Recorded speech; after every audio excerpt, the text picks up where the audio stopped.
DHS could not provide us a running tally of what it was spending on placing foster kids in hotels, so we requested a copy of their financial records. They claimed those records would cost us thousands of dollars, so instead we requested their expenditures for one child from one night and did the math ourselves.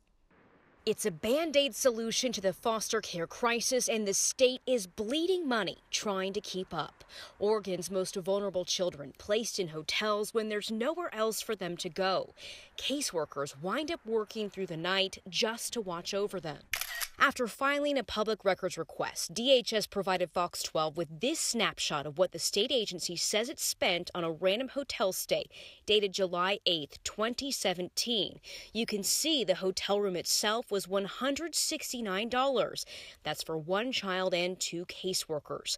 The group gets a per diem for dinner and money for one activity. Then the state shells out overtime and shift differential pay to both caseworkers. It's important to note each caseworker is paid on a sliding scale, and DHS says this salary is considered mid-range. Based on this receipt, it appears the state spent $1,348.40 for housing one foster kid in one hotel for one night. Next, we took that dollar figure and multiplied it by the number of nights 130 foster kids stayed in Oregon hotels over 7 months. Numbers we compiled after sifting through this Department of Justice data.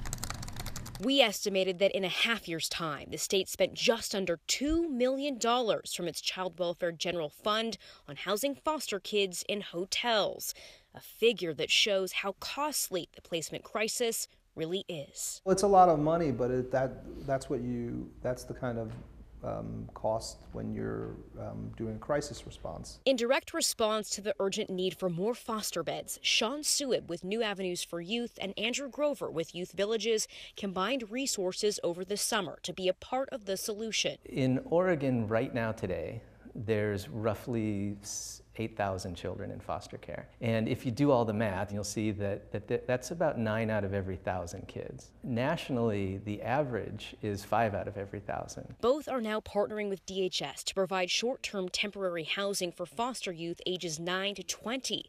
This 12-bed facility in Clackamas, called Robbinswood, will provide 24-hour intensive care and support services for foster youth when up and running. Our Intercept team will work side by side with the Robbinswood team from the very first few days that a child enters that program to determine, do they need transitional support so that when they leave Robbinswood, how are they going to get to the right place for this child? Boys and Girls Aid is also now stepping up to fill the need for Oregon's youngest kids in foster care. Well, I think like a lot of other Portlanders, our agency was alarmed to hear that this was happening.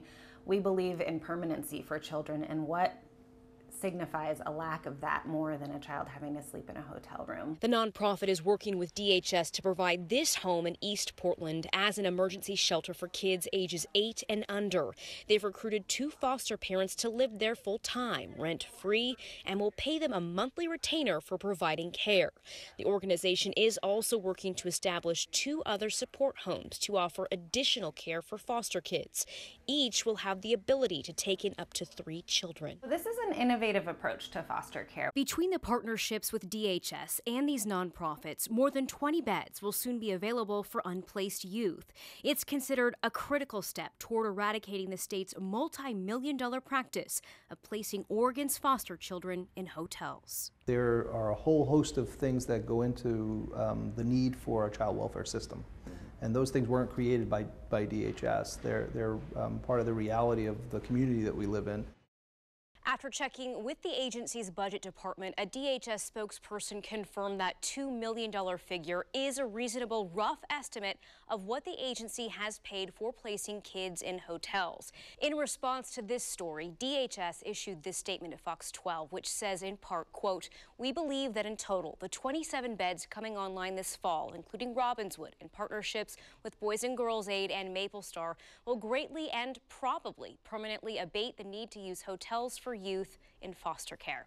Reporting in studio, Caitlin Bolduck, Fox 12 Oregon.